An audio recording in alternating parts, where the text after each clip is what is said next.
Hello, everyone. Welcome to the Two Blokes podcast. Today, DeadDuck will introduce us to some important discussions to have with sons and daughters about how to prepare for adulthood, after which I will introduce a discussion around loneliness. Pull up a stump and join us. And DeadDuck, as always, welcome. And Thank you very much, sir. I will turn it over to you. Right, yeah, thanks very much. So, this is a conversation inspired by some of the stuff that I've seen on social media around subjects such as how to change a car tire or how to cook a meal and things like this. Now, there's an awful lot of conversations had around um, intergender relations and things like that, dating and everything else. And there's also a lot of conversations around what is a woman's job in inverted commas and what is a man's job also in inverted commas. I think that we need to go back to preparing our children, and by children I'm talking say 16 to 21 years old, depending on where you are in the world, for adulthood. And we're not teaching them enough to be self-reliant. So, for instance, mums, take your sons into the kitchen, show them how to cook a meal from scratch. It doesn't have to be anything extravagant or anything particularly difficult to make, but just take them into the kitchen and show them how to prepare a meal just for themselves. It doesn't have to be for the family, just for themselves. Teach them how to do the washing up in a sink because they won't always, obviously in the States you have machines, they won't always have that. They might find themselves in a place that doesn't have a wash washing machine or whatever or machine for washing your dishes. Teach them how to do laundry and things like this. Don't just teach this to your daughter. Teach it to your sons as well. Let's start teaching our children to be self-reliant. Dads, this is our job. Don't just take your son out and teach them basic car maintenance and where the stopcock is in the house for the water, or how to solve an electrical issue inside the house, for example. If you've got like a fuse that keeps on blowing, you know, tripping the whole system off, unplugging everything, trip the system back on again, and then go around the house, plug in each individual plug-in and see which outlet it is that is just tripping the electrics off, for example. Or if you've got a water leak into the house because a flexible hose has gone on the back of the sink, for example, where to turn the water off, either at the main stopcock or if there's a valve on the pipework going up to the sink, up to the tap, how to switch that valve off. Let's teach our daughters how to change a car tire, how to check the fluid levels, how to change a light bulb. These are all important life skills that everybody needs to have. We don't teach them anymore. I think that's the biggest reason we don't teach them is because there's other people that you can pay to do these things. And I mean, there was a video I saw on TikTok because a group of girls in a petrol station in America had a flat tire, and a young lad came along with it. He was with his girlfriend, stopped in the petrol station. He ended up changing the tire for them. And, everybody was talking about how they wouldn't allow their boyfriend to change the tire on a car for a group of girls that he didn't know and all the rest of it. To my mind, that's the wrong conversation to be having. As parents, you have failed your children if you have not taught them basic life skills. And, it's all well and good teaching your children about consent when it comes to sex and, not to hit someone and not do this and not to do that, not to do something else. But they also need to be learning practical life skills. It's all well and good, the stuff they do in the school and in the classroom. But I just think we need to get back teaching our children these basic life skills that will get them out of most situations that they're going to find themselves in adulthood. I'm not suggesting for a moment that you take a 17-year-old and teach them how to completely strip down an engine. Although that does happen, particularly in the States. I know that kind of thing is quite big, particularly between father and son, and sometimes it happens father and daughter as well. But I just think teaching kids these life skills is important. Also, we hear an awful lot in social media around boss babes and everything else. And I will tell you now, okay, guys, if you're listening, very few men want a boss babe, but every single man I've ever spoken to about dating and marriage and everything else will tell you they would love to have a self-reliant woman because it means anything happens, whether it be in the home or out, she can take care of it. even if she just calls you to let you know that something has happened and she's dealt with it. And can you, fix the problem completely when you get home, for example, at the end of the day or end of the week or whatever it happens to be. So yeah, that's a conversation I'd like us to have for a short time, Taz, if you're up to Ah, spoken like a true father. it. And listening to it, kind of another, ironic and I guess, humorous reason that there are times when I'm really grateful I'm not a parent. But it's one of those things, if I were, then, the parenthood seems to bring on this kind of myopia about the, what is important to pass on to son or daughter, and what isn't, and Hmm. those things that you describe on both sides of it, and you're a great example because you have one of each, Hmm. is that my generation and really yours,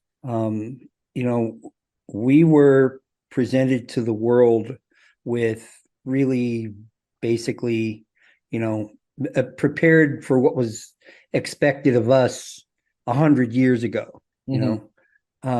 and it's hard to be, I guess, resentful or bitter that we weren't like, as guys, it was, at least for me, I don't know for you, but for me, there was no focus on uh cleaning and cooking and organizing a home, Hmm. um but there was emphasis on making sure you could change a tire, or the oil, or fuel pump, or carburetor back in the day when there were carburetors, things like that, Mm. which, like, except for the changing the tire and maybe the oil, Hmm. um, it's the way modern cars are designed, and even the way modern homes are designed, you know, it's uh it's no longer even reliable to try to be too do it yourself unless you really get into it. Mm. In other words, it can't be treated anymore like just, a skill set to keep in your back pocket, right? You're either all the way into it or really not at all. That things like car maintenance and home maintenance and stuff like that, the modern world isn't set up, for a lay person to even do very much of that. Mm. And I mean, the good news, at least for guys, is that um, the things like the cooking and the cleaning, if anything, they've only become easier and less complicated than they had been, back when, like, my mom was a young woman, right? Yeah. And the skills are more easily available, right? Hmm. But anyway, uh having the conversation with them, like, for example, with your daughter about being able to change a tire and check the oil and all that, it still needs to carry the caveat that um this is new, right? Mm. It's not precedented. It doesn't have a history to it that everybody is going to expect of you. And Mm. when you end up in the car full of girls and the tire goes flat and you are the one who can change the tire, then suddenly you are the hero, Yeah. right? However, if you're with your if you're with your new beau on your third date and he pulls up a flat tire, what if he honestly doesn't know how to change it? And what that means is that you will have to, right? Yeah. And if you do, it may or may not have any impact on your relationship. Yeah. That's um that's a teaching issue. as a Oh, it parent. is. Like I said, I'm telling you this Mm, because I'm speaking to you, but I know you already know this. You mm, know, I know you're sensitive to it, but the father in your situation that hasn't contended, with all of the things that you and I have had to contend with. This is, it's going to be kind of shocking news to him that if he is going to, take his daughter into that world, of changing tires and, uh, you know, um, like getting the electricity back on by, throwing the switch on the breaker. Like I said, the unfortunate reality is that it'll be a really you know um, uh, admirable skill set that will come with a responsibility. mm, And the rest of the conversation is, the easiest way to make sure that you don't end up sorry that you were the one who changed the tire is to make sure that you know your dating pool is limited to young men, that would admire you for that rather than feeling insecure about it. yeah. And that's going to get us into my side of this conversation, which we'll have Hmm. later, Hmm. because the unfortunate irony is that these things are related.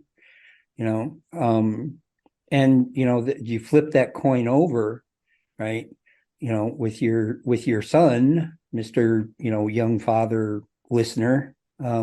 If whichever of you, mom or dad, makes it a point to uh to develop his domestic skills, Mm, cooking and cleaning and home organization, and like household organization, it's going to have an element of the same thing.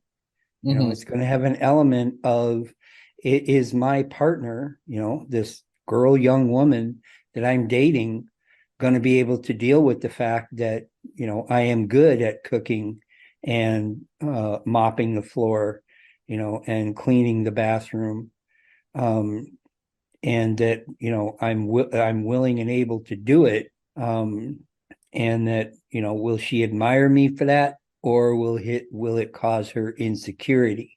I think there's a second part of the conversation that you have with your child as a parent, and that is to tell them that whilst you have these skills, do not hold them over the other person. Right, right. By that, Yeah, I mean, and like, don't hold it over them, mm, and you know, don't find yourself, you know, like really connected to somebody who feels like you're holding it over them.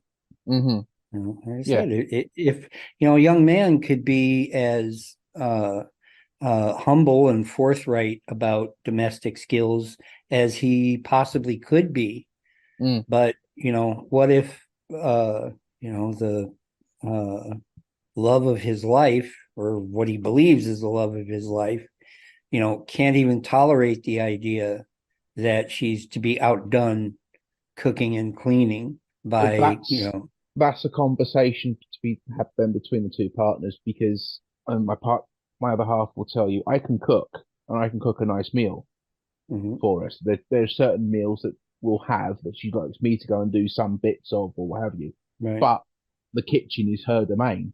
I know the kitchen is her domain, but she may say to me, "Oh, can you go and cook a dinner tonight?" Mhm, But the fact that she knows I can cook, yeah, mhm. doesn't detract from her womanhood because No, despite everything that girl has gone through, she's very, very secure in her womanhood right, and in her identity as a woman and as a partner. right. Okay, Yeah, and I'm also well, very, very I'm secure in enough in my own manhood. The idea that I could turn around to say, honey, I'm doing something on the car at the moment, but I need to go and use a toilet or something, and I've got this rubber hose in my hand that I need to keep compressed while I do something up. Right. Don't touch anything else, but can you just hold this rubber hose for me Right. so it stops leaking whatever fluid it is that I'm currently trying to stop it from leaking kind of effort.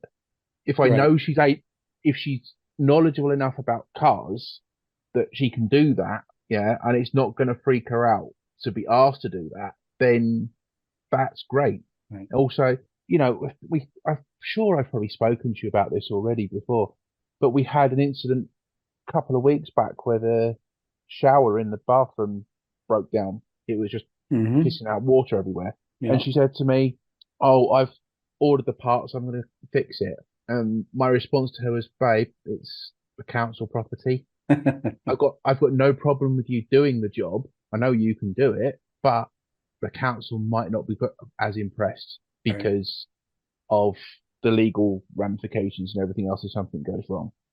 Right. And there's Right. always And with anything you do, there's always that possibility of something going wrong.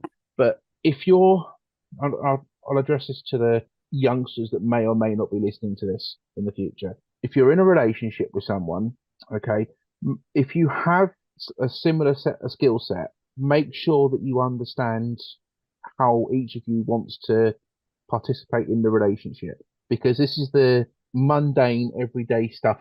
The fun stuff that goes on behind closed doors is all very, very nice, but it's the mundane stuff that's really going to make or break a relationship. So right. understanding what you expect from each other is part of your parenting, to how you were raised yourself, and your ability to communicate with one another as well. And so if you communicate those things, like say, I work away all week.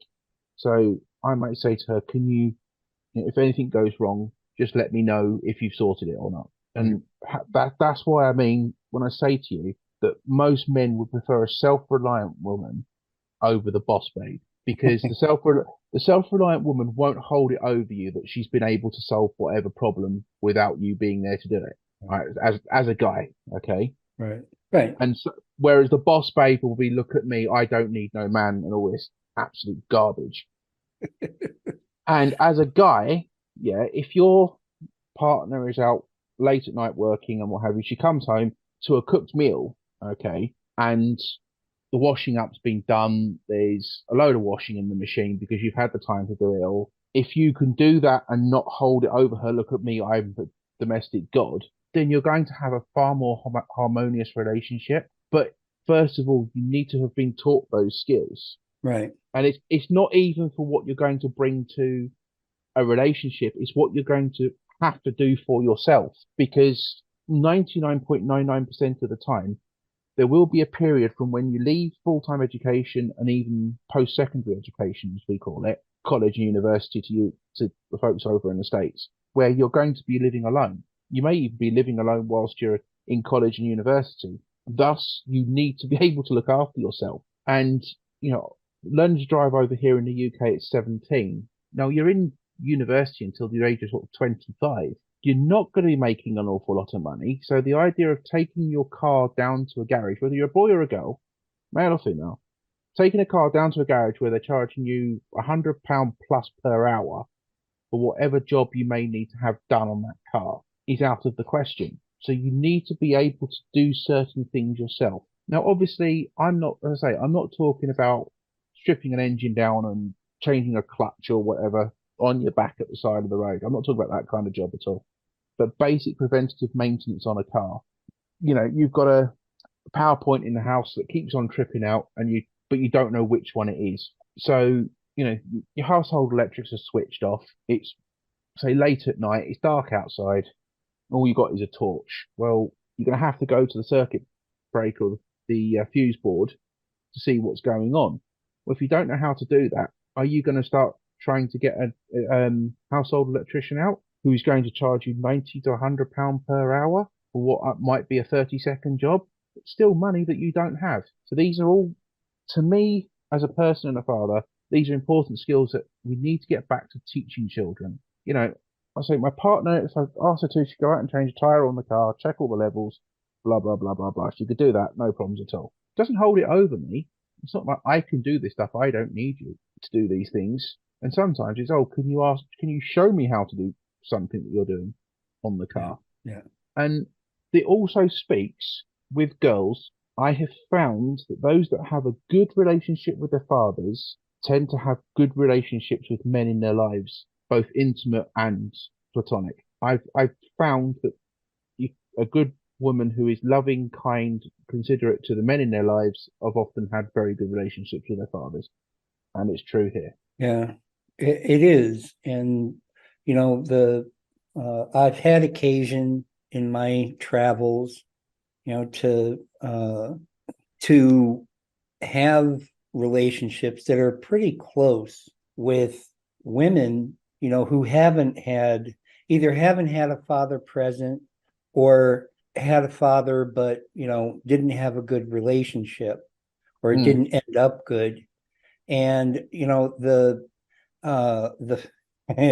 it's like they made it their business, to have good grown-up relationships with men in spite of that. hmm And, it's like then it becomes, a developed skill set, that they can that they can make use of. hmm The gift for them is that, it comes from their own intentions. It didn't just come with the outfit. Yeah. It's like they had to work for it. hmm And um taking it back to the, division of labor thing, um they're always, that particular group is always, I guess you would say, humble enough to admit that, they have this relationship thing down pretty good, which they do, but they're still, without that connection with their father, those things that you're talking about, as I said before we started the podcast, I can just completely feature that conversation with your daughter from beginning to end, because it's you, Mm. and because you are sensitive to it. And I would say that, your sensitivity to making sure your daughter can change a tire, it comes from you having had to work for it yourself. Mm. In other words, it was your intention. Now, I know I tell people all the time, I say, all the parents I know are crazy, right? Because you all are, right? Mental illness, is a genetic disease. You inherit it from your kids.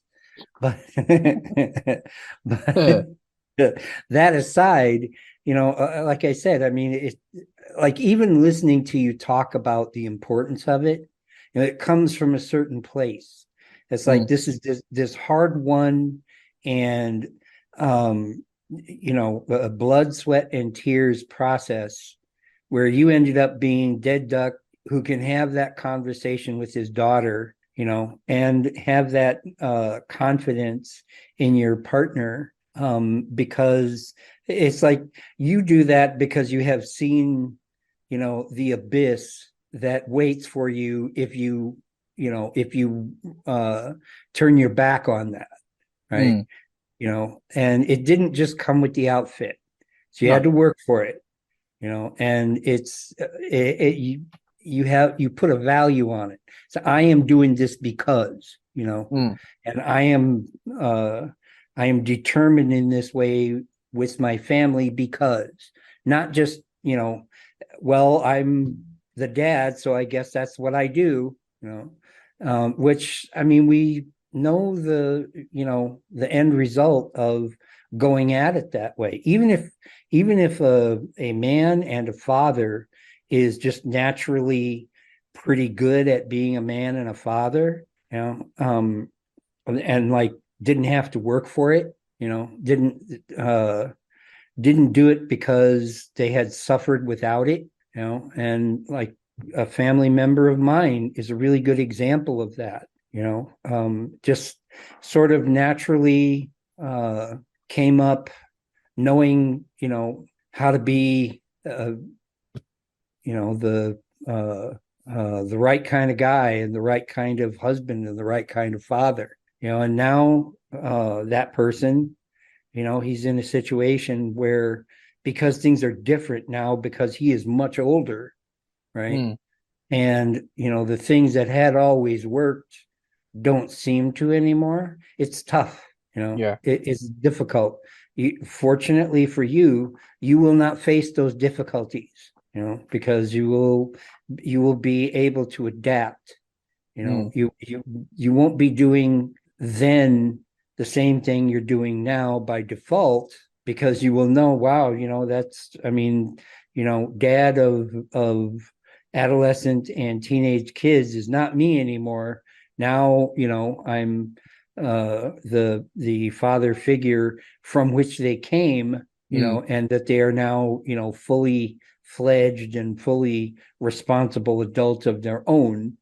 mm, You'll be able to see it that way. For my family member is harder, you know. mm, And like I said, that's the intangible part of this very practical and common sense discussion that we're having. mm. Yeah, here in good old 2023, right? It's a good idea to make sure that your daughter doesn't like fledge and fly the coop without knowing how to change a tire, Yeah, and that your son doesn't do the same thing but doesn't know the difference between a skillet and a saucepan. yeah. you Mm, know but again, you persist in a household where everybody is on, yeah, they're on board with it, but not only that, it's important to everybody, to all the adults in the room. These mm, things matter. They matter to yeah. you. They matter to your partner. And everybody, it's like everybody knows it. That Mm, you This is the reason why your partner can unilaterally examine, diagnose, and troubleshoot a plumbing problem without you being even in the same part of the country, mm. right? But it's like that all sounds, kind of hyperbolic, but that's what happened, you know. Yeah, yeah. Literally, That's I was yeah, I was about 125 miles away when I got the phone call. So the shower's gone up the chute. Mhm. I can see where the water's coming from. I've had a Right. look online. This is the diagnosis. Yeah. I've ordered the parts, and then the conversation was like, I don't think this is a good idea. Right. And the only, being 120 miles away from home, is you're more likely to be the one to stand back and say, this is council estate, and we can't necessarily just do whatever we want, Mm, even if it's the right thing to do, because British government. But um, but like I say, when you're standing there and the original project was, I need a shower, yeah. you know, and it's like, well, we've gotten far enough in to see I'm not going to get to have one, Hmm. then I'm not thinking about the British government. No, no. I'm thinking about, I know what's wrong. I know which parts need to be replaced so I can have my damn shower. Hmm. You know, you know, what does King Charles have to do with that? Yeah, it's But yeah. again, then it becomes an orderly and um, uh, secure communication between you and your partner. Hmm. The only stopping point is, yeah, babe, you know, it, at minimum, check in with the council. If they give you the go ahead, you can do it, Yeah, but don't do it unless they know and they say it's okay. yeah. Which they, I mean, between you and me, they probably won't, No, because they have less faith in her than you do. it's not so much of a faith thing because I don't know if you have sort of public housing over there or Hmm. or if it's all private. Um, because it is a rental property that is maintained by the council, Mm-hmm.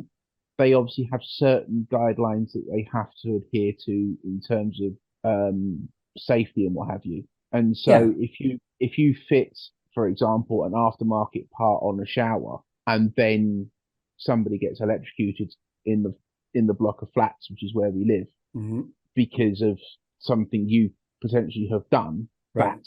that's a big problem. Right. Yeah, So because the liability yeah, isn't with, it's not with a building owner. It's again with the British government, and they don't yeah, like, unnecessary liability for a yes, lot of legitimate reasons. yeah, Like where I am, I live in a rental flat, one bedroom, and there are a mhm, great many things, that I could just order the parts for and make replacements.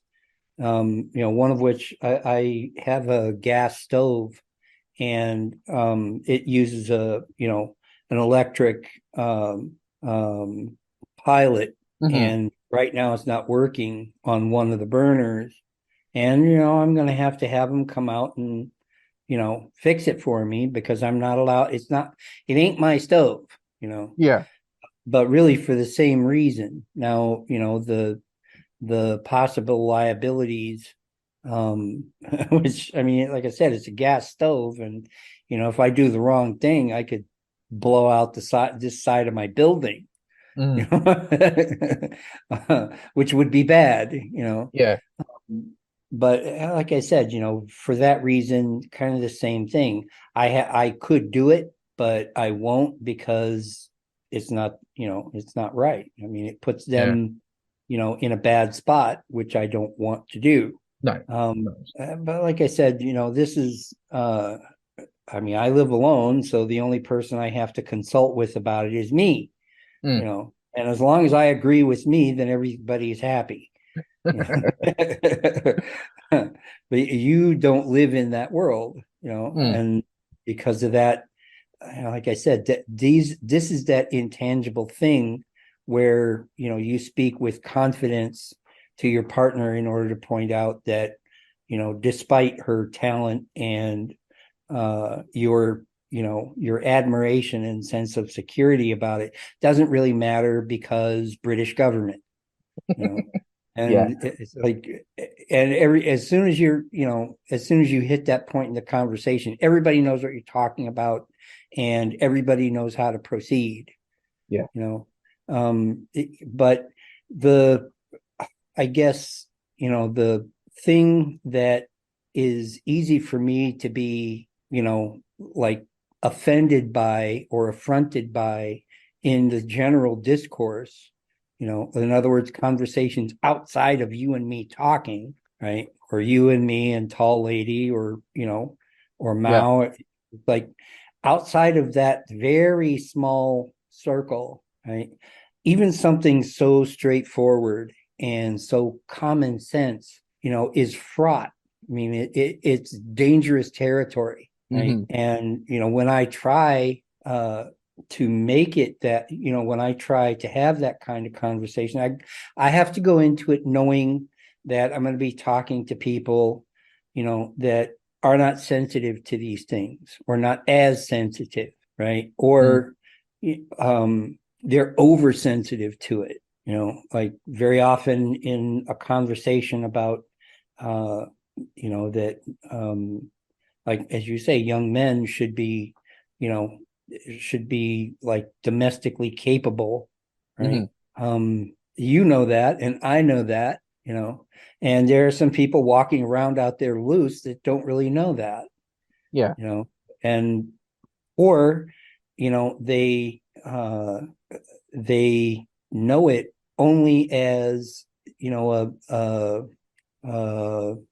bludgeon, to beat young men over the head with, right? mm. In other words, something to discredit them for, because if they happen not to be domestically, you know, capable, Mm. right? And that there's, they come to adulthood believing that there is no excuse for that, and like I said, same thing, and I know, your partner knows, your kids know, that that's not necessarily true, right? It's a bad idea to go into it thinking that, for example, a young man is deficient, as a human being just because he doesn't know how to cook past frozen pizza, Mm. and correspondingly, that a young woman is deficient and lower in value just because she doesn't know how to change to higher, right? And like I said, if if that part of the conversation among the grown-ups, and the people about to become grown-ups is a little more reasonable, and focused a little more on, fixing the problems, then when the time comes, to like gently and kindly point out that this is something, if they're already an adult and already in a relationship, this is something that they are going to need to know, Yeah. and that if they don't know, the like things that used to be normal, about, well, I got a flat tire in the driveway, but that's okay because hubby will be home at 5 and he can go out and change it. In the meantime, he'll just have to understand that there's going to be no dinner until I can get to the store. It's more practical to just be able to say, well, I do have a flat in the driveway, but I can fix it because I need to get to the store. Hmm. You or as I say, I need to take a shower. Yeah. Yeah. See, But to those, me, those are, like, as you say, those are relationship killers, mm, in even in good families with good intentions. What were you going to say? I'm sorry. I was about to say, if a young lad doesn't know how to cook a dinner, or a young girl doesn't know how to change a car tire, for example, it's not a deficiency within them. It's a deficiency in their pet, in how they were raised, and it's something we as parents have got to start taking a little bit of accountability for. I Yeah. understand, it. I unfortunately I grew up really quickly. I've been a grown man since the age of 10.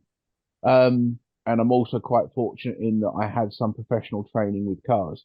So I kind of know what I'm doing. But this is all stuff that we should have been taught as youngsters and we should pass on.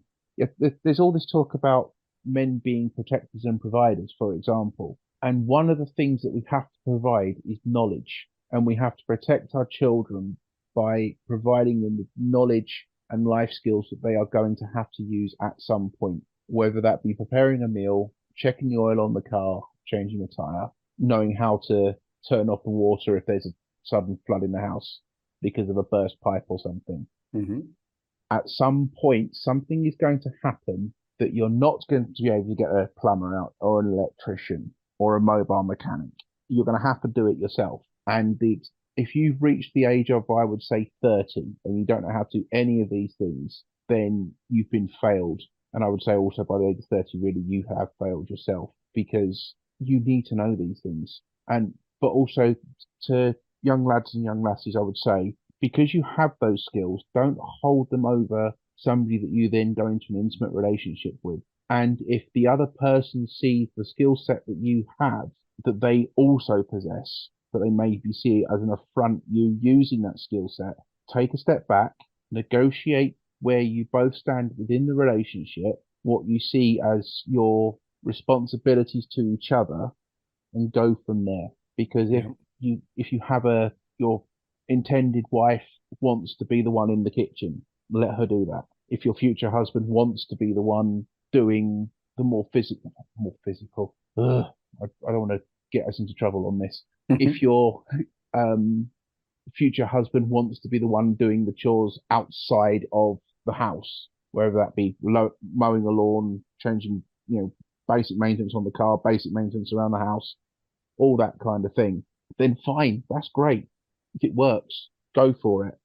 If you want to switch roles, go for it if it works. But as parents, we have to make sure that our children have those basic life skills in their pocket. It's all well and good sending them off to university, learning about the history of colonization, or what's the latest thing I've seen? Taylor Swift's. You get a degree in Taylor Swift. Just God, kill me now, for goodness sake.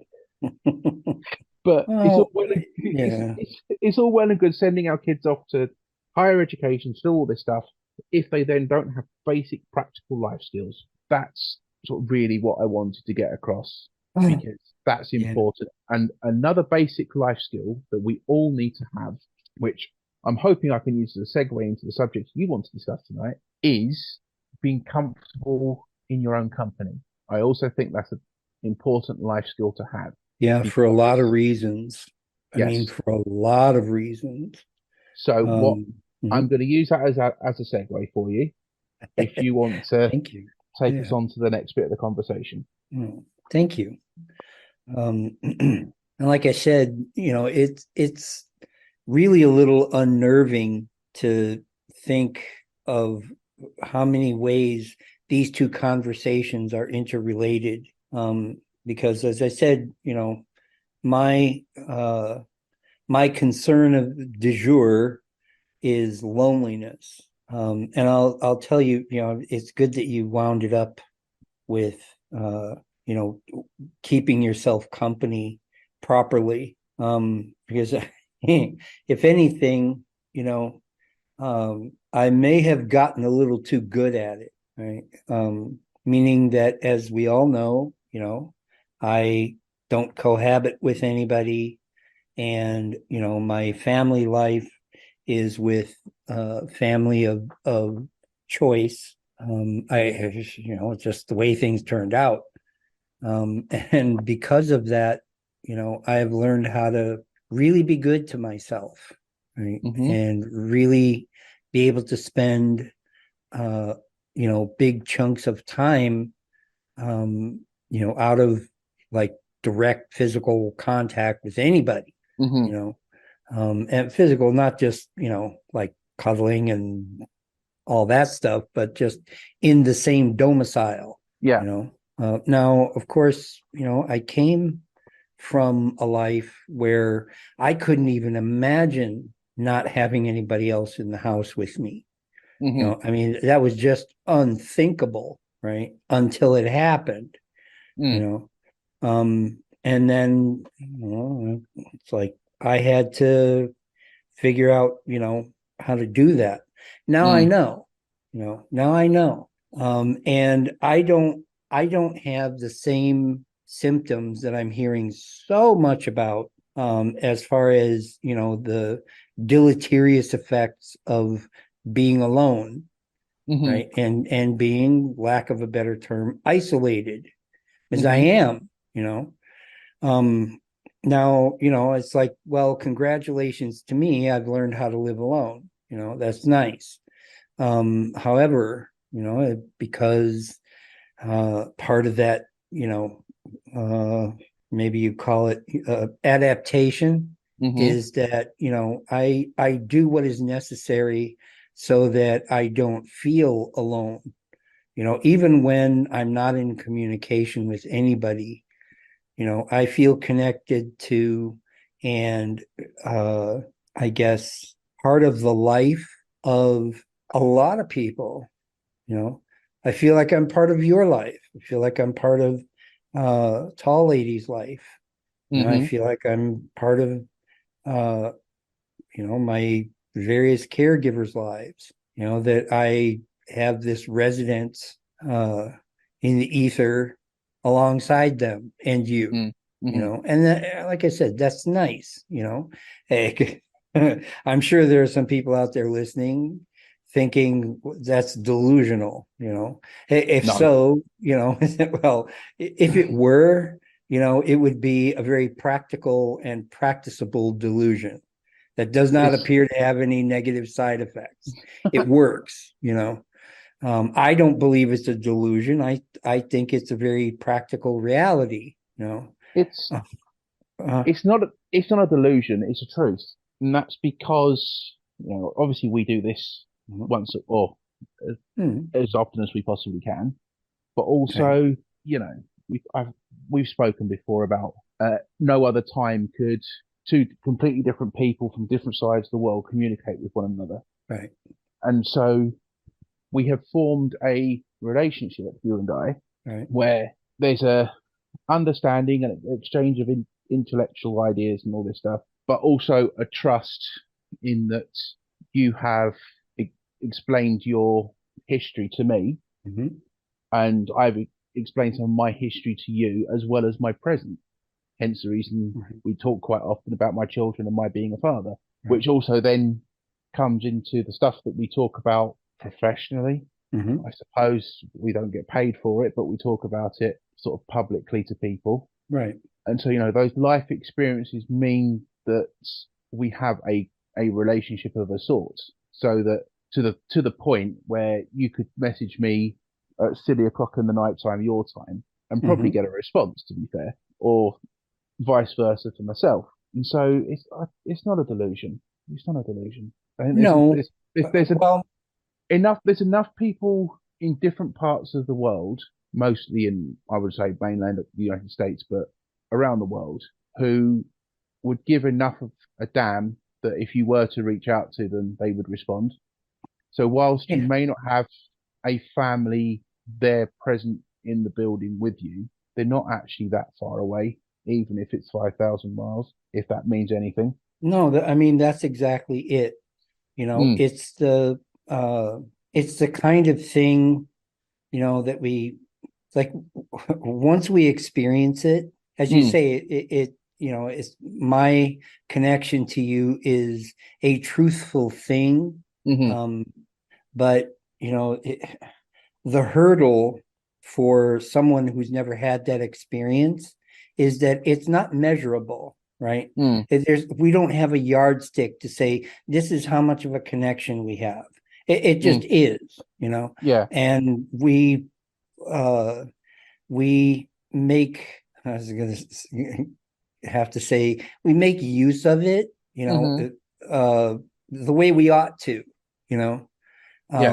And that whole idea, right, that this kind of connection exists, and that even though it's not uh, a like a monkey wrench, that there's a correct way to use it, and an incorrect way to use it. And like I said, the people out there listening, thinking about doing things like, having that more realistic and more modern day conversation with their children. It's like, I haven't been a parent and I don't, have the experience, but my recommendation, is to approach that conversation with the understanding that, and I'm sure you'll back me up on this, once they're no longer under your care, right, and no longer at least the same kind of responsibility that they are now, right? Mm, That connection will persist, yes. and both parties, it's the same kind of thing. It's like both parties, both you and your son, and you and your daughter, you know, at that point, both of you become responsible to handle it properly. I hmm mean, one of the pitfalls of parenting that I hear a lot of grief over is coming from parents of children that are no longer their responsibility. Either that they um, lose touch, Mm, right, or that they have too much over interdependence with. It's like there's a hmm million different ways to screw it up, Yeah. relationship with an adult child. And there's just a tiny few ways to get it right, Yeah. but at least again, I am is an observer here. I can't speak from any experience, but it appears as though the only way to prevent uh, having to clean up a mess all the time is to prepare for it before they're not your responsibility anymore. Mm. And things like just plain old, hey, come on out here. I'm going to walk you through changing a tire. It's got a much deeper meaning than just developing the skill to change a tire, because Mm. it's not coming from a YouTube video, or uh, uh, like a paid life coach. It's coming from dad, Mm. and correspondingly, um, hey son, you really need to know how to operate the dishwasher and the clothes washing machine. It's coming from that, like dreaded and fearful and mystical connection that everybody hopes, a son will develop with his mother, Mm. right? Or mother figure, because of all of them, that seems to be the one that just scares the hell out of everybody, Mm. is whether or not there will be a positive and functioning relationship between a grown man and his mom, right? That he like was started life by having her change his diapers, Mm. right? And it's like I said, I mean, I can't imagine how many different ways there are, for everyone to mishandle that in a way that, you know, alters that relationship, in ways that might not be able to fix. Right. Mm. And like I said, I mean, yeah, you're absolutely right. The beginning of it and the foundation of it is these very practical, turn the wrench, day-to-day things. But at the Mm. same time, at least from what I have seen, um, the end point is that, you know, you will, finish out your life knowing that not only did you really prepare your son and your daughter to be grown-ups, but that they were able to appreciate it and continue loving you as grown-up adults, right? And never lose touch with you, nor desire to lose touch with you. you Mm. you will be the father that they don't want to forget, or and that they don't want to romanticize and make something out of that you really weren't. Mm. you know Today I was I did my men's trauma group today, and there was a lot of discussion around, um because these guys, they're fathers, right? And it's just been hell, you Mm. know trying to trying to repair and like reorganize and recover their relationships with, these are all mostly guys with grown children, you Mm-hmm. know and I don't want to go into any detail at all, but some of the consequences have been really dire, life threatening. Mm-hmm. And it's like, once I get over, like I said, once I get over that, really selfish impulse to think, thank God I'm not a parent, then it kind of hits home to me, because this person, these guys I am connected to, they are my family, Mm. and because of that, you know, when they hurt that way, I hurt too. Mm-hmm. It's like I have this kind of like secondhand regret that they didn't get the healing and strength that they needed, in some cases like 20 years ago, right? So that what ended up happening wouldn't have happened, you Mm. know, but it happened, right? And, I mean, I enjoy the luxury of being able, to uh, support and lend strength to those guys so that they can get through it. But Mm-hmm.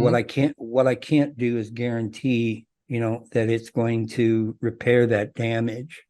In other Mm, words, I'm here and, like take my arm, I'm right there with you, buddy. But what I don't have is some way to say it'll only be this one time, or one time more, and it won't happen again. mm, Because barring,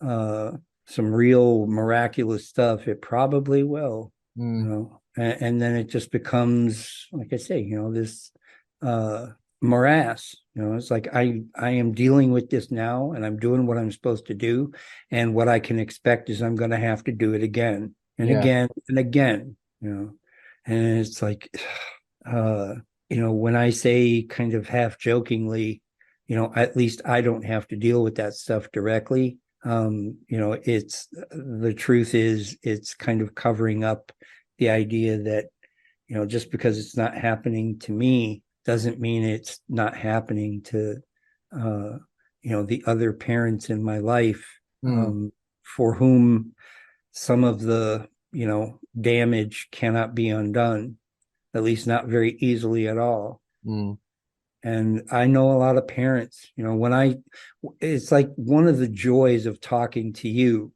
And that this is no BS. I mean, I'm not just blowing smoke at you, but one of the things that, really lifts me up about talking to you is just the simple fact that, as a father, you know what you're doing, and you know what the stakes are, right? And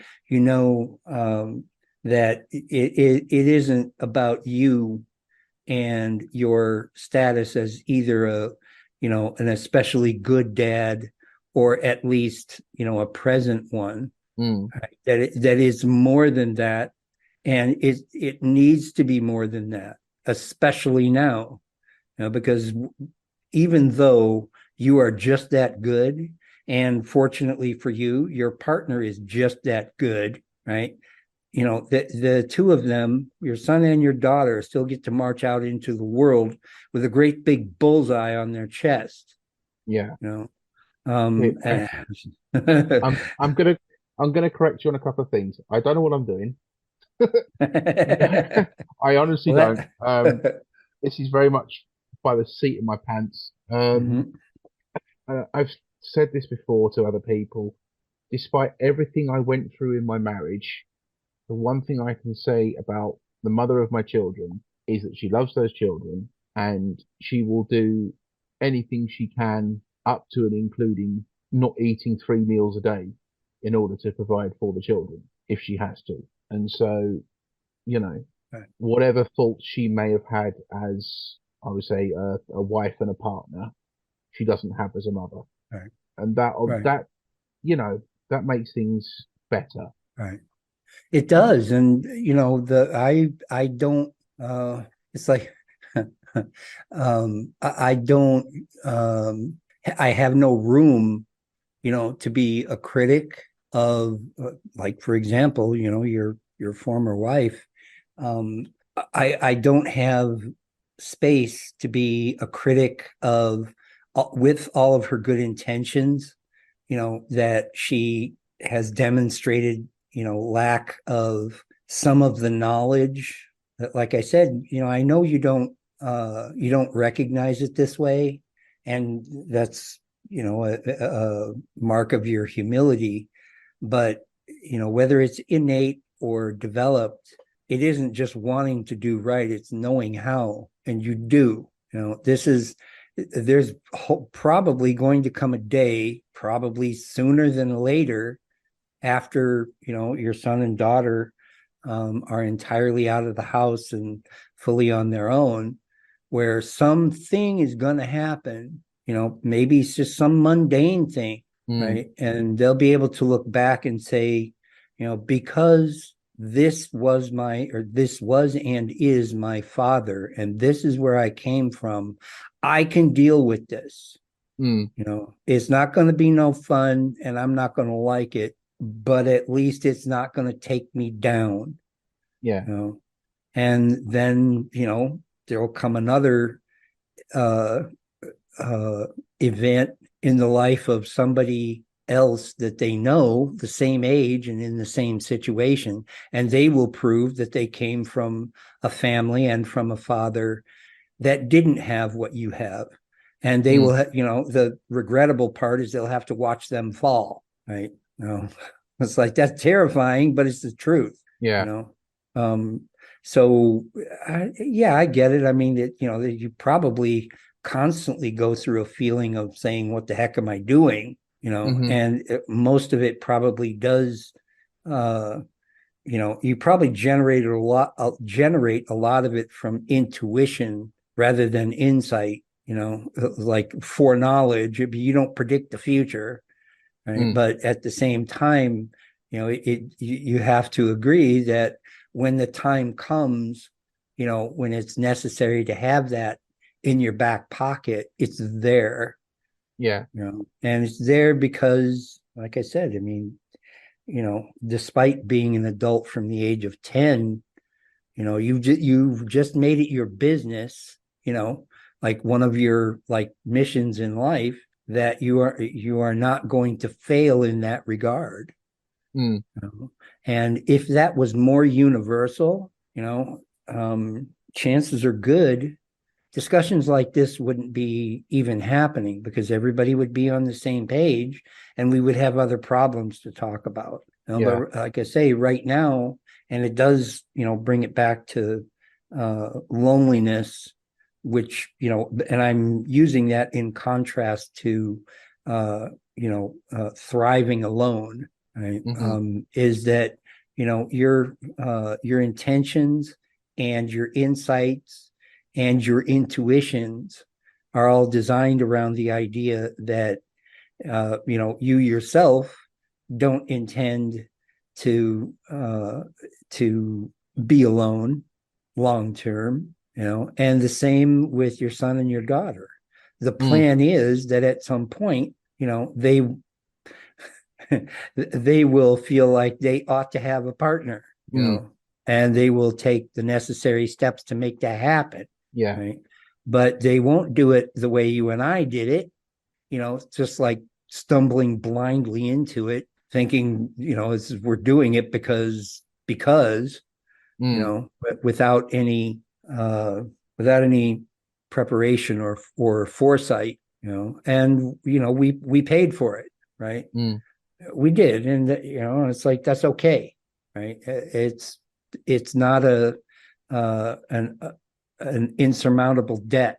We're over it, and able to count our blessings, et cetera, et cetera. They won't have that difficulty, to contend with, right? And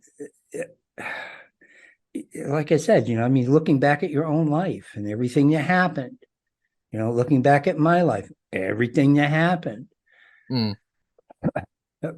not keeping that, somewhere in mind, for you when you're preparing your children, for me when I'm trying to be supportive and be of, service to others. If I don't understand that that's why I'm doing it, and if you don't understand that that's why you're doing it, probably won't do as good a job. It's like, I am, son, daughter, I am putting you through this process here because I understand what will happen to you if I don't. Yeah. And like I say, that's not a tangible and practical statement, but in the world that we live in now, it's necessary. They will need to know that, it isn't just, hey, I'm teaching you how to change a tire so that you'll know how to change a tire. I'm teaching you how to change a tire so that you will know how, and you won't have to, you won't have to try to learn it in a crisis. You will just know what to do. Oh, shucks, I blew a tire. This, like anybody else, that already knows how to change a tire, right? And this is going to cost me and blah, blah, blah. But so what? Yeah. It's like, what to do, right? And your, like I say, your daughter will be able to tell herself, the reason I know what to do and the reason why this isn't a, life altering event is because of my father. Mm. Um, and like I said, it's same with the the more tangible parts of not being with a partner. For me, Mm. every one of the things that I now know, you know, Mm-hmm. sometimes I tell people in jest, the me that is around 8 years old. Mm. I am not who I was then. Yeah. I don't behave that way, and I don't think that way, and et cetera, et cetera. I think this way, and I behave this way. Mm-hmm. And it's like, just be grateful you didn't know that other guy. You Mm. know, but it was uh it was something that my caregivers and mentors and my friends all regularly remind me to be proud of myself for, you Mm-hmm. know which I never put that off. I never say, oh, no, no, no, it was all done for me, because that's not true. No. I had a lot of work to do, and I did it, and it worked, Mm. but which is nice. But the point is that I have to recognize that I lived without those things, Mm-hmm. and to be honest, I ended up regretting that I lived without those things. I just felt bad that I was still here. Right now, I don't feel that way anymore, of course, Mm-hmm. because I'm not without those things. I have Mm. them, and I use them, and I share them. Mm-hmm. You but they came to me differently than they will come to your son and your daughter. And my other friend, her two sons, right?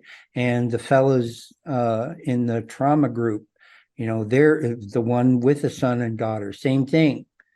you know they have the opportunity to make sure that how it was for them and how it was for me, really how it was for you, doesn't it isn't going to be part of their kids' lives, right? And like I said, uh it's a reason, for me to keep doing what I'm doing during the go around in the trauma group meeting. Everybody was talking about their troubles, and what they've been dealing with, because we've been a couple of months without really meeting, Mm-hmm. and so everybody was catching everybody up, and it was tough, man. It was tough. Mm-hmm. One that had to be there by phone because he couldn't make it in person. I mean, it was a discussion about how he, because he's been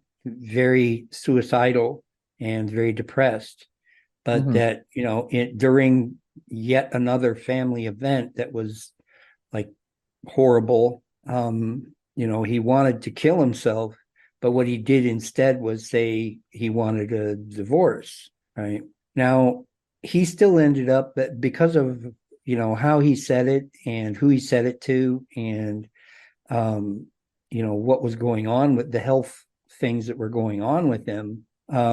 She still ended up calling the cops, and he still ended up, signed into the hospital. Right. I Mm-hmm. don't know if you've ever been through that, but I have too.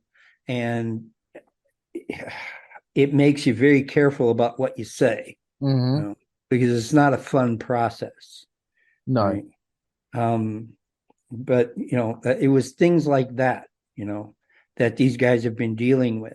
And when it came to be my turn to say, what's going on with me, and I said, and you know in reality, my own life going pretty good. I don't have a lot of things that really trouble me. I could use more money, We all and could. I right, yeah, I mean, that's like, geez, but beyond that, I'm personally happy and well adjusted, and I feel loved, and I don't feel alone, and I feel loving, and proud, and um, you know humble, and right size as they say. That's me personally, so congratulations to me. I said, but something, it's like for me, because of my situation, again, in the past couple of months, I've been going through something that I went through to begin with maybe 5 or 6 years ago, Mm-hmm. where I just had this real, emotional and spiritual pain just because of the fact that, I occasionally get this feeling like, wow, I'm uh, getting better, and I'm healing, I'm becoming whole. Mm-hmm. Trouble is, it's happening right on time for me to stand up and watch the world burn down around me, Mm. and I'm like, I don't like that, you know. Yeah. It's like it comes with a sense of, yeah, outrage. I look at my culture and say, how dare you, Mm-hmm.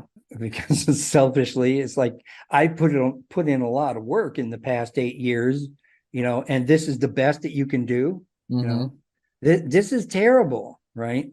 And like, looks like the whole place is being run by children, Mm. you know um by like idiot children. I'll give. Unfortunately, I've got a bit of bad news for you. Huh, The whole place is being run by idiot children. It's I exactly what it know. seems on. Right. Unfortunately, the adults have checked out, and the Yeah. lunatics are running the asylum. Yeah. And like I say, that generates this active resentment from me Mm. because of all of this. I'll be honest with you. I it's like big cash, lots of money. I've come to the place where I can look back and honestly say my personal life is arranged around, healing and Mm-hmm. making sure that, I keep my wits about me, Mm-hmm. right? Like all of my personal life, right? Sometimes even at the expense of my work life, Mm-hmm. which doesn't make me the most popular cat in the world over there, but oh well. And like I say, it makes me mad and it hurts my feelings, and it pisses me off when I look around at the very culture, that appeared to have thrown me away as just a completely, defective and unwanted character, and I come back, I guess, fully formed. I don't know. It's like, how do I describe what I did? But yeah, that, I mean, like put back Mm-hmm. together. And I come to find out that, these people that threw me away in a lot of ways, just not worth my time. Mm. And like I said, I don't like that. I feel, it's like I feel cheated, you know, Mm. that way. When uh like in conversations with when we've had conversations, you and I, with Tall Lady, and Mao, right? Where it's like several of us, it's the same kind of feeling. I have to overcome this irritation, Mm. that even, you guys are in a pretty good place. You're in a good place. Tall Mm-hmm. Lady's in a good place. Mao's in a reasonably good place. You know, uh, the NCFM guys, reasonably good place. But we swim like in a toxic sewer. And it's that sewer is this culture. Mm. And now, like that it's paying attention to things like loneliness. They seem to be obsessed with male loneliness right now because Mm-hmm. of the fact that, very large numbers of maladjusted and isolated men cause trouble. I mean, let's just say it, right? Mm. That's a clear and present danger to the culture. So yeah, I mean, for the moment, it's going to be guys, right? But let's never forget that, it's everybody, right? And because it's everybody, um, like I say, it's disappointing, right? That right now the culture's only reaction is to focus on, men's maladjustments and loneliness, and to react to it in this very panicked way. It's I like think they're acting I like the house is on fire, right? Go ahead. I think they're panicking because they didn't listen to the warnings when we said there's smoke. Okay, Mm, maybe that's true, and you're probably right. That seems to be the reason for the panic. But my contention is that there are a very large number of incorrect things to do in response to it, and there is a very small number of mm, much more difficult and much more expensive things to do that will work. yeah. And that's the discussion that I'm not even hearing. When I was 2 hours in my men's trauma group today, that's 2 hours of my life, and all I was doing, was being an open ear, right? And trying to be uh, a measured and patient and wise voice just in that Mm, room. mm, And these are my peers. I am definitely no better than they are. It's just like this, we take turns doing that, right? mm, And like I said, it's 2 hours out of my life. It's 40-minute drive each way. Because it's, kind of, it, the facilitator is not doing it through her company. It's, for me, $80 out of pocket, right? mm, That doesn't seem like much, but multiply that by the number of different facilitators and caregivers that that I work with, right? Both in group, uh, in group settings and individually, and pretty soon it's big, big money, mm, and all that is right now is that's just me doing maintenance, mm, right?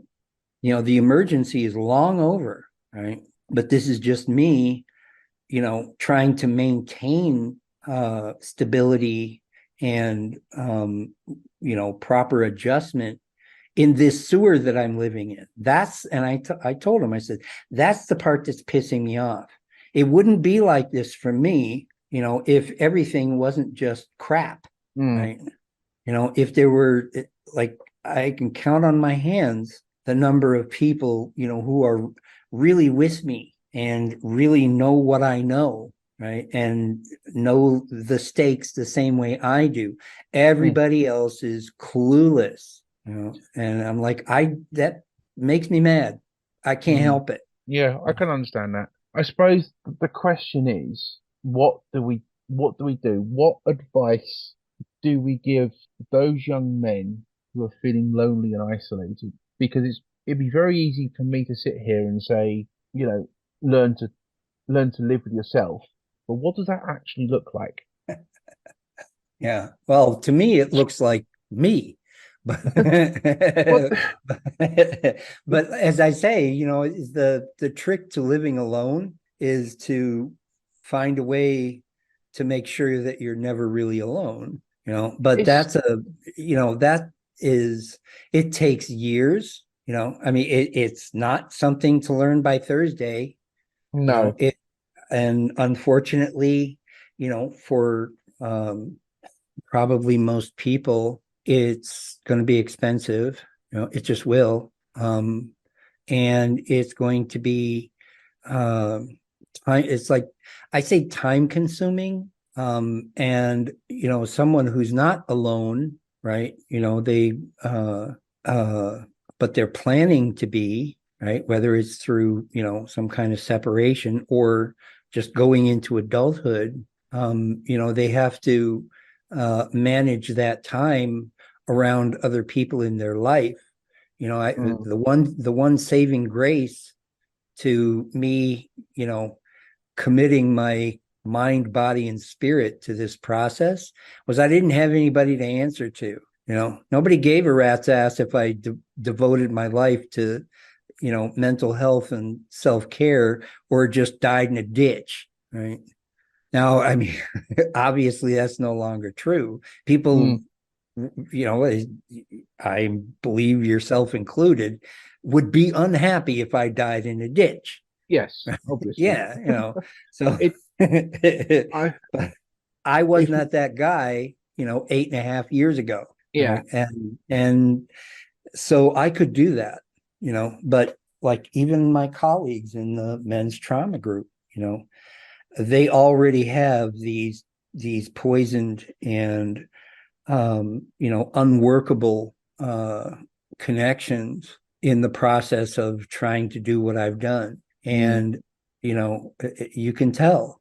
And like I say, that's my only beef with it, is that what the culture is telling me is that any person, especially any man, that expects to really successfully, adjust and be content in the world and live in their own skin is going to have to do it on their own. And like, so, the loneliness thing, if you happen to be one of those lucky few, that doesn't feel lost and hurt and confused, and traumatized, then if you find yourself where you're alone,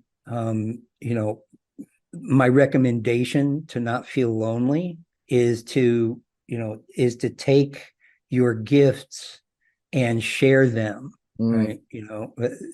Because they are gifts, and if you keep them to yourself, they will go rotten. hmm And I've seen that happen over and over again.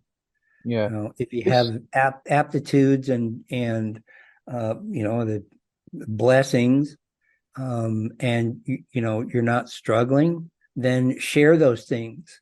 Because if you keep them to yourself, then they go malignant, right? mm, And you end up sorry you ever had them. You mm, know, this and that will prevent loneliness for that group. For everybody else, and I say everybody because again, it's not just guys. mhm, Everybody else, the hard reality is that you will never, by definition, you will not overcome the isolation of loneliness all by yourself. It can't be done, you mm. know. Um, but I'm that at the same time, once you find others, who are willing and able to help, don't forget that. It's like I tell people, keep your wallet handy, right? And understand that while you can't do it yourself, they can't do it for you. yeah, yeah. This is gonna maybe shock you a little bit, but there are days where even I feel lonely. Over the road trucker, yeah. Mm, Maybe not yeah. even while you're driving, but yeah, No, it's not the driving part of it that's the problem. It's the bit in between the driving that can be the problem. yeah. Particularly if you're at the start of the week and you've had a rough one, Mm-hmm. that can be an issue. Um, I'm trying to think. Obviously, I've got the people I've got around me just close by or on the mm-hmm. phone. So, but the only thing that really helps them, if I'm honest, Mm-hmm. is talking to the other drivers, Makes sense. particularly if you've had a bad one. Yeah. If you've had a stinker of a day and something has happened Right. where only they would understand. Mm-hmm. And maybe that's another thing for, in particular, men who are feeling lonely, is to try and join a group. I'm giving advice here that may not work for everybody. I would say try and find a community in which you are understood. Well, if the fear is that it might not work, I think I know why, and Mm, this is another kind of a bitter pill, that commonality, in other words, common interests, common goals, they all by themselves, they don't come with an intention, to support the spirit, right? mm, And to heal the psyche. hmm Like, if the common thing is, for example, a car hobby, it still has to be a group of people who are at least 50-50 between really digging cars and really wanting to, to hold each other up, right? Mm. I mean, like, we talk pretty freely about things like men's sheds, Yeah. that they are you know, they are the uh, tried and true, shoulder to shoulder, like goal oriented exercise and therapy. Everybody in the room, while they're doing it, understands that the main reason we're here is to hold each other up, you Hmm. know, not to make this birdhouse, Yeah. right? I mean, the birdhouse will be made and that'll be Hmm. nice, you Mm. know, but I am here for this guy standing next to me, who is in legal trouble and just lost his job, and or just retired and is still in legal trouble, Hmm. because he needs help. Mm.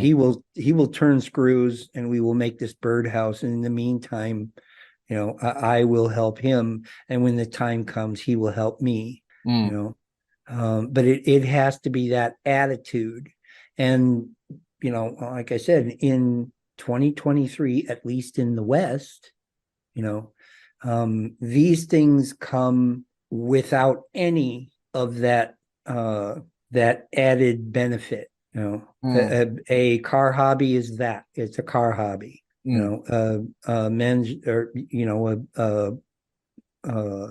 community garage is just that. you know um, Whatever the case may be. Everybody is making this big stink, right, about how, how how to make it palatable and functional, for men to support each other. Because I mean, one thing that women traditionally do, right, is support each other, right? Very often they're terrible to each other, but still, somehow they manage to pull it off, and we kind of don't. At least not just without any intention. It doesn't happen on its own. Everybody has to go into it saying, the primary reason I'm getting involved in this shed, or in this group, therapy with a horse, believe it or not, that happens. Hmm. The number one reason is not to learn about, horses, or, learn how to, excuse me, how to repair a power drill. We will do this, but that's not why I'm here. you Mm. know and like I said, that's, to a lot of guys, even that know they're in trouble, that idea is a little terrifying. It's Mm. it's very unsettling to hear that, wow, I'm going to have to, like, get committed to this thing just because I'm so sick. Yeah. And how's everybody going to receive me, right? How am I going to be seen in this group of men, that are standing around in a garage with the hood up, right? Mm. And it has to be a really short trip for them to, show up at the door and end up understanding that they are received and they are accepted, and that, everybody's real purpose here is to hold him up and help him heal. Mm. I tell Do people all the time that, I was able, some kind of a way, to make that happen with these traditional, talk therapy, face to face methodologies. It took Mm. a lot, but I pulled it off. And again, it's like, this is one of the reasons that, I can't be the direct model, right? It can Mm. be something like me, but it can't be like me. Yeah. Go ahead. What were you going to say? I was. It's something I've been seeing bouncing around on social media a little bit recently. Is this idea that while women appear to hold each other up, they'll stab each other in the back at the first opportunity, whereas with men they don't appear to hold each other up, but Yeah. a bond of brotherhood between men with shared experiences can form very, very quickly. Right. And from that point forwards, nothing matters more to them than that Right. bond of brotherhood. I think Right. it's something that's seen more in military circles. Yeah. Or, very uh, closed circles around, a given career or Yeah. even a hobby. Yeah. I mean, uh, the bigger picture is that, we have this natural affinity to avoid betraying each other, Mm, but and to create a bond that way. Our deficiency, if there is one, is that we don't very often know what to do with it. mm, We're not handy with it, right? Now on the other side, you know I'm gonna be a little patriarchal here and say my experience has been that women, they do know what to do, right? It's just that their like missing piece is that just natural aversion to doing each other dirty, mm, you know and it's like, if everybody really is, and I see this all the time, this is another thing that really pisses me off, is that I see all the time examples of women who are forthright and do not betray under any circumstance, either mm, each other or the men in their lives, right? They just don't do it, mm. right? And the like most, I guess, frustrating part is they can explain it. It's not magic, right? It's not you know um the mystery of the feminine. It's like, I do this and this and it works, and You know, that's how I avoid uh you know being in the mean girls club, right? you know, And we it and they like, once I learned how to do it, I really like it, yeah, you know I think we tend to call those women female men's rights activists. Generally speaking, yeah. I mean, I am regularly in company with those who, they are that, but not by intention. you Mm, know and really for them, it's uh the reason they are doing what they're doing, is more intuitive, right? It's just, they have a hunch that this is the right thing to do, and mm, then some chucklehead like me comes along and says, yeah, that's the right thing to do. yeah, I keep doing that, you know yeah. Well, but in the process, um they also rise above and overcome, this this pitfall of appearing to be supportive while being, I guess, I don't know, underhanded, and they mm, just never do that, you know yeah, and it's like, so once again, it's like, this is proof positive this can be done. mm, You're not bound to your feminine biology to always be in the mean girls club or always want to be. yeah, It does not have to be like that if you don't want it to. And there is it's like, there's a method, a series of steps to take so you don't have to be that way. yeah, Right? And the only thing though that will prevent it from happening is you not wanting to do it. mm, Now I mean, that's the kind of conversation, that's like a man to man conversation, right? You can look another man in the eye and say, this can be done and you can do it. The only thing you got to do is want to. yeah, And so, I mean, it ain't that popular over there because, women not so necessarily so comfortable talking to each other that way, yeah, right? But in fairness, in fairness, we are used to talking to each other that way, yeah, right? And we're conditioned to talk to each other that way. And if with us, when we do that, that's a sign of respect, right? That's a sign that I will tell you, I've got enough regard for you to tell you the hard truth, bud. But over there, it's a little bit different, you Yeah, know. But the point is, it can be done. I mean, they don't do it the way we do it, but they do it. yeah, yeah. I think we've probably got another subject there actually. Just mentioning female MRAs, Hmm. which maybe once we finish up here in a sec, I'll Yeah. mention it to you. Okay. Um, in terms of how do we combat male loneliness? I suppose again it comes down to parenting, doesn't it?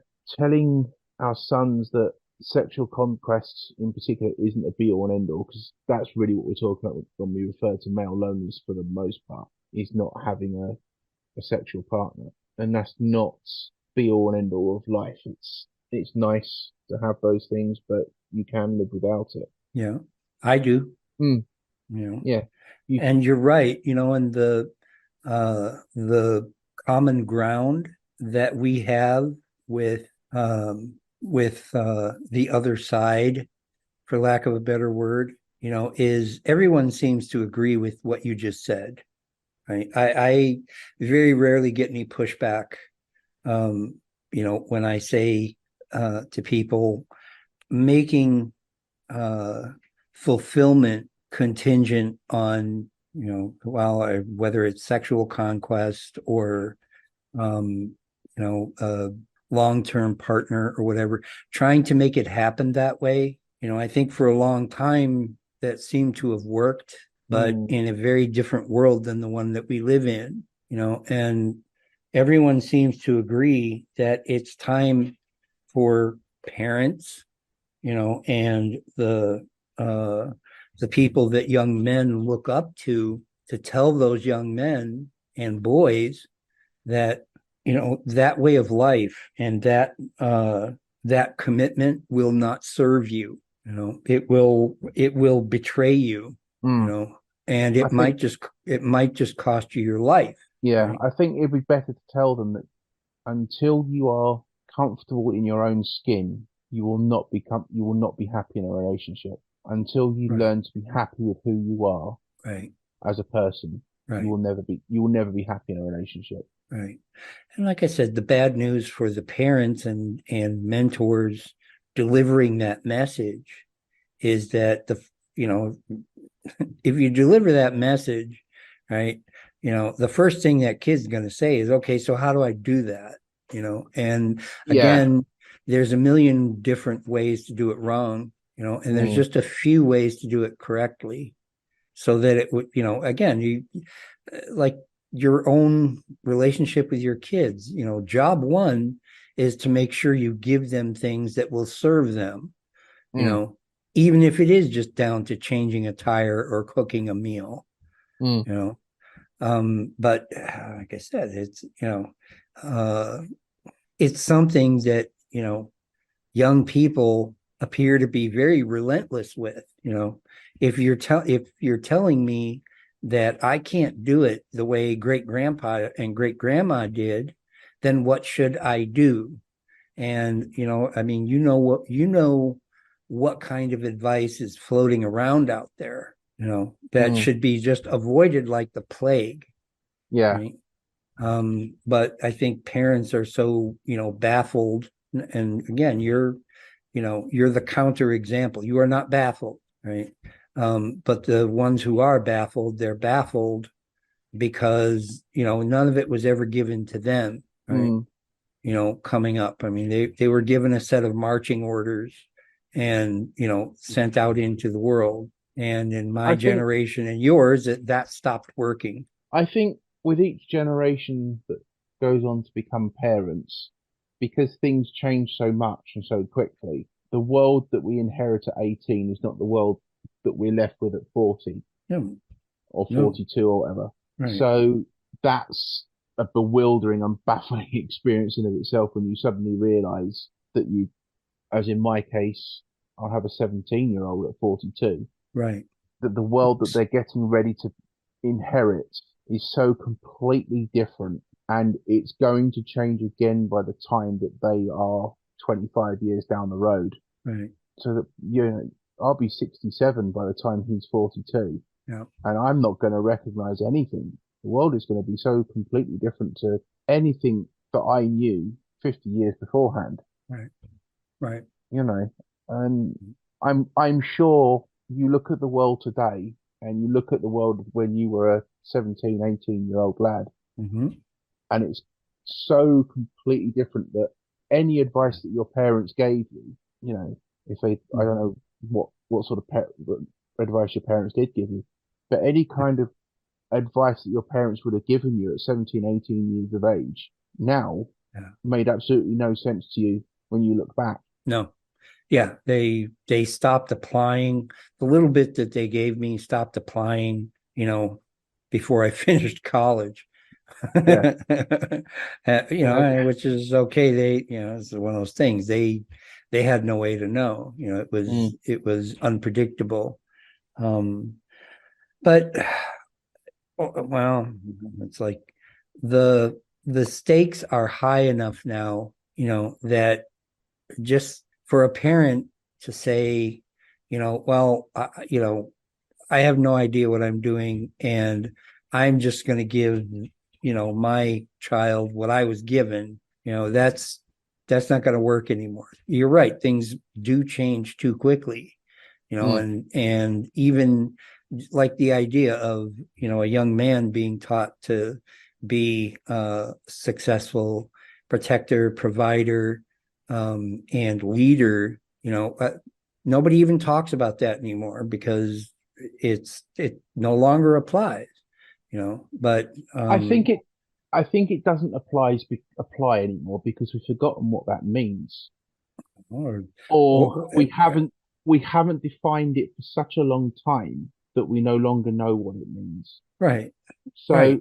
I But protect. here it's uh it's a different brand of protection and provision and leadership than it had been. Yeah, I think But go when we ahead. think of protection and provision, we only think of money and physical force. Right. And I said earlier on about provision can also be providing basic life skills to your children through Yep. teaching. Yep.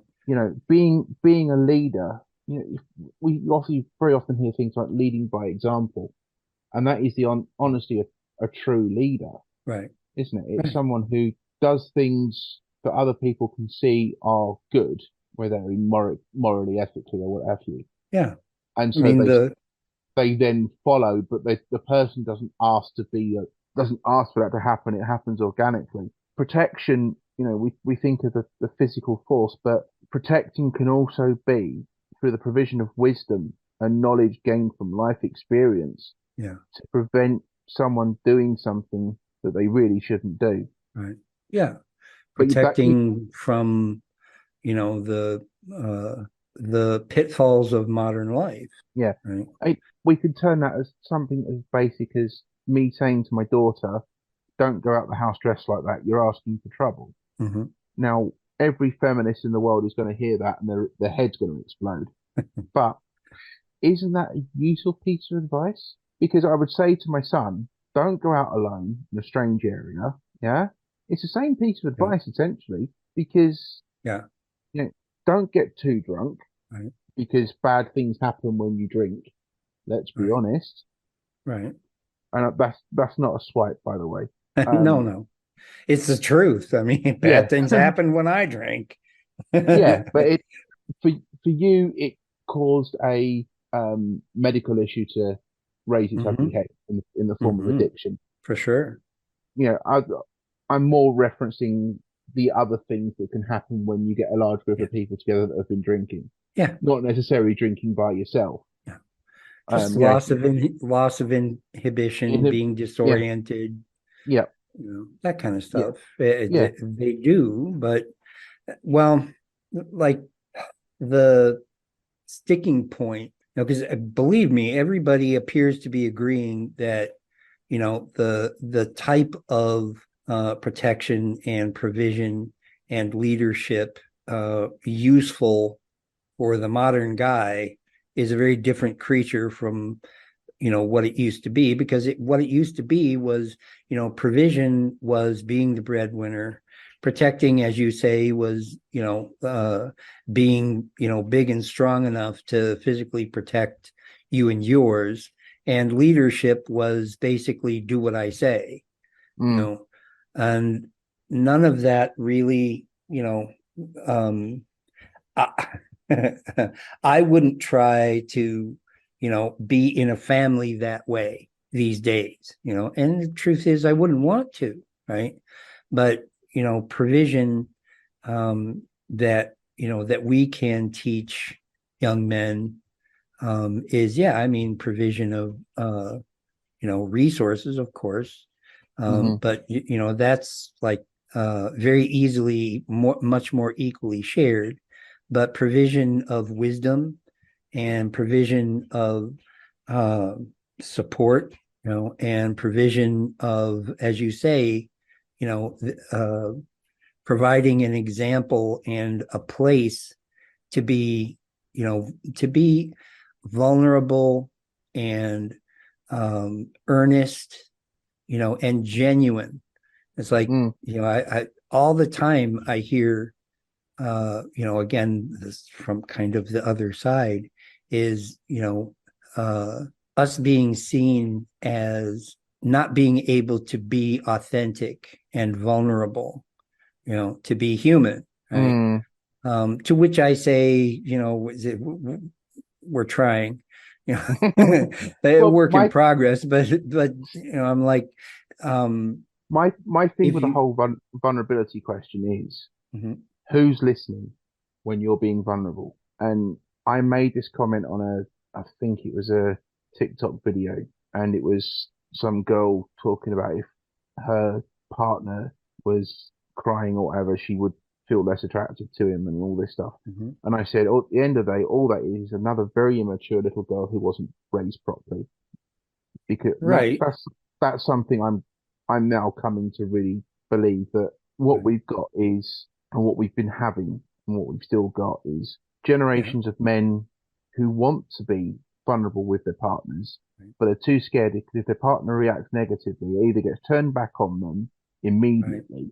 yeah, Why are you making me feel like this? right, right, Or it gets thrown back at a later date, i.e., do you remember that time you cried, right, kind of thing, right, during an argument? And right, it's a lack of emotional intelligence and maturity on the behalf of the woman right, in that scenario. right. Right. That And you know, uh the experts, are coming to realize that, and where they're failing is, uh like what to do about it. They're pointing it out again and again, right?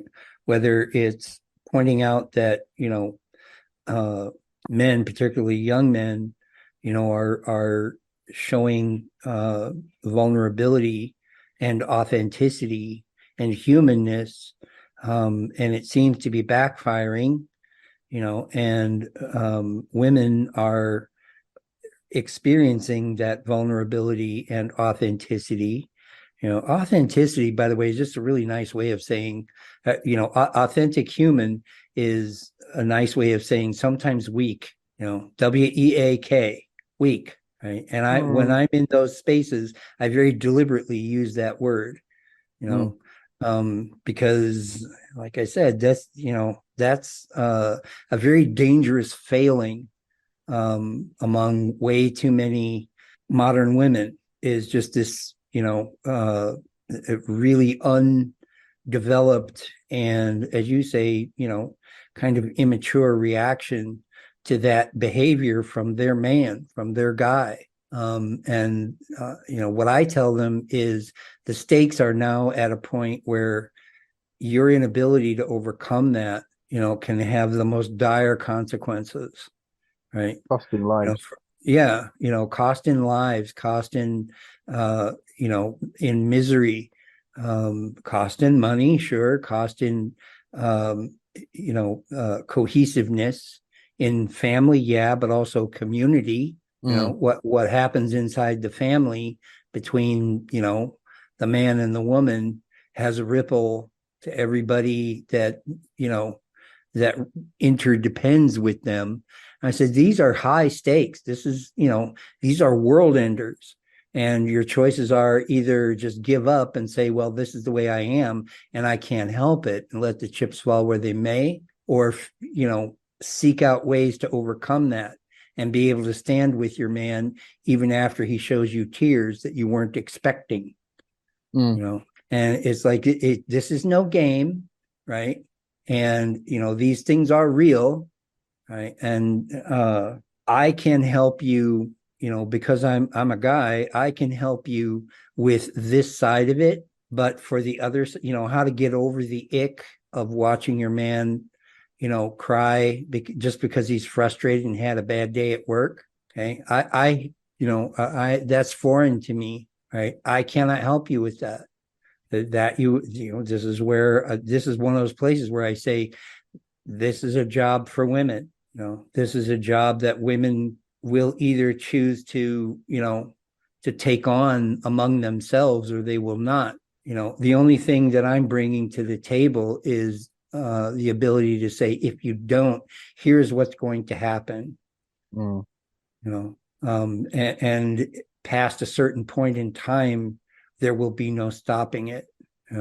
It will, your life and your community and your culture will fall, and you won't be able to stop it. The best thing that you'd be able to do at that point is get the hell out of the way, right? Because otherwise it'll fall on you. The case of just telling these women, look, put your big girl knickers on. For sure. Sorry, woman up. Right. And I try not to deliver that message, as just this scolding admonition. I try to be pretty delicate with it because, again, these are the things that mean the difference between, the loneliness, isolation, and alienation that we're all so scared of, and the resilience and maturity, to be able both to be alone and to be together. Right. And I said, this ain't the Barbie movie, this is real life.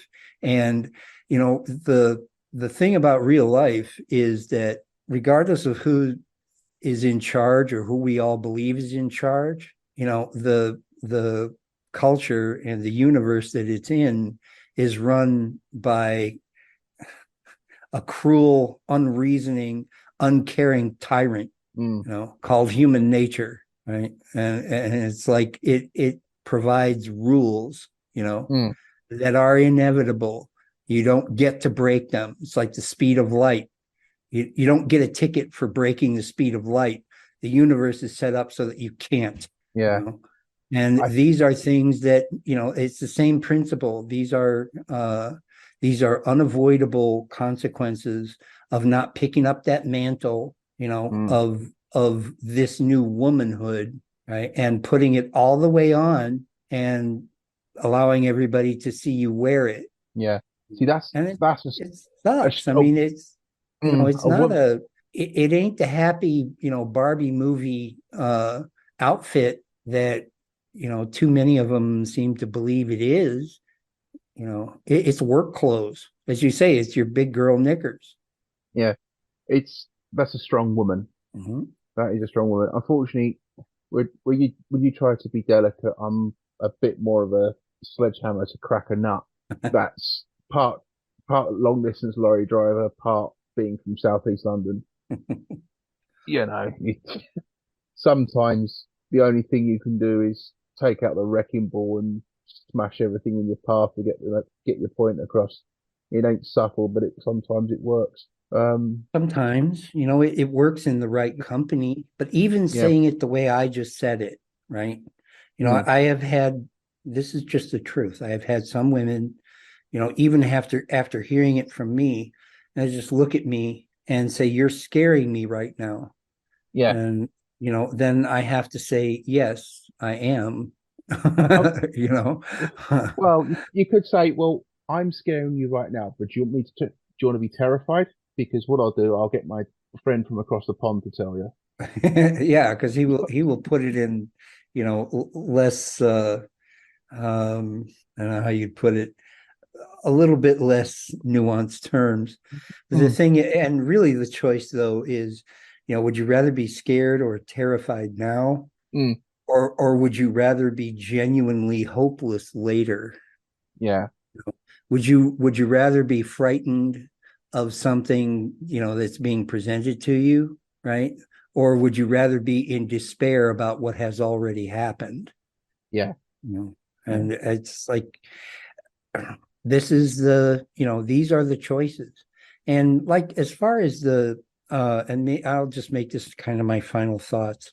As far as the consequences of all of these changes, that I mean, we usually lament that, they're changes that have focused on and favored women, Mm, but I think it's pretty obvious now that they have had an impact on everyone, mm-hmm. right?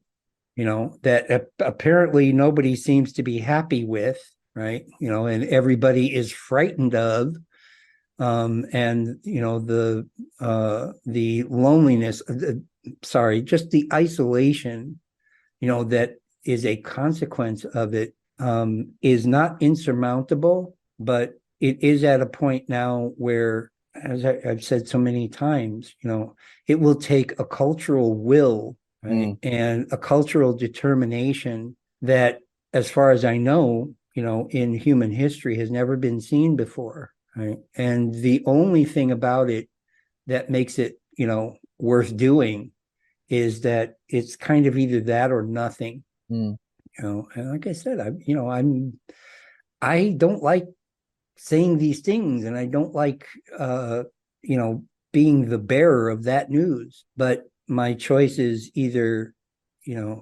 to say these things and make it as public as I can, or to lie by omission and tell mm. everybody everything's okay. Yeah. Yeah. I had one of my fellows in the trauma group was kind of pressing me about this bigger picture, that I talk about, because I don't have this small world picture that you and he and the others do. The only picture I have is the big one. And he was pressing me. He's like, what makes you think, what are you talking about when you talk in these broad strokes? And I say, well, it's only because I can spend that time, right? Mm, And I can spend that emotional energy just looking at how things are now, and looking at all of how things are now. And, like making my predictions accordingly. And I said, you asking me that question is telling me that because of your circumstances, you are not looking at that, you know. mm, And I told him, I said, because I'm your friend and I care about you, and because, I know about your own struggles, I don't recommend that you even look at those things. mm, I am doing it so that you don't have to, right? And it's like the only thing I can do is bring you this information. You either believe me or you don't, but the only alternative is if you go into the places that I go and look at the things that I look at, right, and see for yourself, mm, right. And by everything you've said, you have neither the time, and I don't believe you have the emotional strength for it, because it will tear you apart. you mm. know it tears me apart, right, every time I look at it. On my way up there today, I was listening to a panel discussion on male loneliness, and I want to tell you, some of the discussion was somewhat hopeful, or at least honest, but Mm, some of it was repugnant. Some of it was offensive. And the worst part about it is that, those being that offensive, they didn't even really know that they were being offensive. yeah. They just thought they were just, saying it like it is. And I'm like, if this is the best we can do, we're in trouble. Yeah. Well, I think we're in trouble anyway, to be honest. It's just a case of Yeah. getting us back out of trouble again. But Yeah. there we are. Right. Yeah. Finally, one last thing. One of my caregivers is about to retire, and we're kind of wrapping things up. And I was talking to her about, about herself and, like her vulnerabilities and trouble spots, blind spots, all that.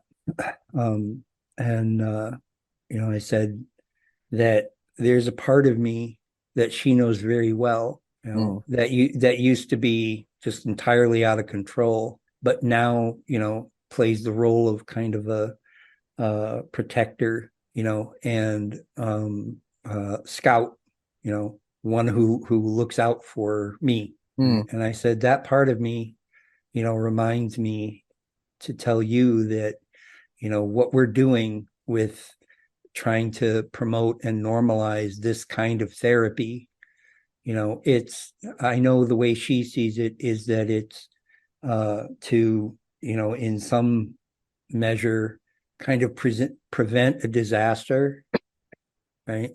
Like a cultural and social disaster. I said, this part of me reminds me that some of that disaster is inevitable. It's already in progress. It's happening while we're sitting here.